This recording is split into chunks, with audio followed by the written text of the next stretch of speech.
They should be ashamed of this bill because what it does is it makes it harder for New Zealanders to vote. Pure and simple, that's the truth. The process to be able to enrol and vote in the next election will be made harder by this legislation we're debating right now. And even more to the point, Madam Speaker, that a lot of this passed through under urgency. And it is even more reprehensible that a bill that takes away people's rights to vote is being passed under such haste. Democracy is being undermined by this bill.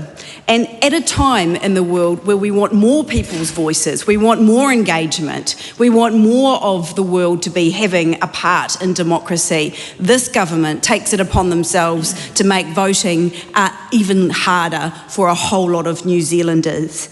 And it is really concerning that this bill is probably, I think, one of the worst that this government has passed in their time. They've done a lot. So they've scrapped pay equity, 33 pay equity claims gone, but the right to vote, fundamental, it's right up there with some of the worst things this government has done. Number 2 on my list is a treaty principles bill. So bad that National wouldn't even sign up to it, but they still took the country through division up and down the country and caused division and anger in our country. I think this one here, by making it harder for people to vote, is right up there with that one as well. Number 3, I'll put it the regulatory standards bill. This one is so bad that National's going to repeal it. That's how bad it is. The government's going to repeal the legislation it passed. But I still think that stopping people from enrolling to be able to vote in the early voting period is such a fundamental right that it's worse than the regulatory standards bill. On the same day, this government disestablished the Māori Health Authority as the same day they repealed smoke-free legislation. That was a big day, I remember that day. I think actually that the damage done on that one, comparable to this one as well. And then we've got repealing fair pay agreements and a cost of living crisis when Kiwis can't afford with their wages to pay for food and rent, for shoes, for Christmas presents. This government repealed the ability for getting fair pay. But here, Madam Speaker, taking away the ability for people to vote once they've enrolled in that early voting period is going to be a big impact. We know that there's close to 100,000 New Zealanders who in the last election bowled up to be able to enrol and vote in that period.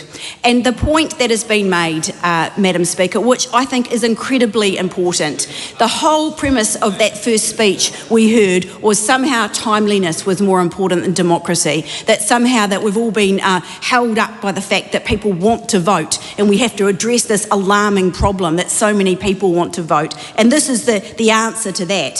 So we heard from the Electoral Commission in Select Committee that it will not make a lick of a difference. The changes present in this bill will make no difference in the time to count those votes. And the Electoral Commission themselves did not recommend the option adopted by this government. So this is not even going to make a difference. Madam Speaker, I think it's important that we note that the people who are impacted the most by this change, by the people who are going to be impacted the most by not being able to enrol and vote in that early voting period, will be some of the people who have been directly impacted by this government's policies. Those people who have lost a job, those people who have had to shift and move in with someone else because they can't afford their rent, those people who are so focused on the day, the here and now, being able to feed their kids, being able to get some shoes on their feet, to pay for a bus, to pay for petrol, all those day-to-day pressures, those are the things that people are going to be focused on instead of filling out their forms. And for that, they get called a dropkick. People in New Zealand who are struggling to be able to put food on their table, and this government calls them drop kicks for not being able to enrol before 13 days before voting. And the fact that that happens means they can't vote in the upcoming election. I think this begs the question, Madam Speaker, is that why is this government taking the action it is today?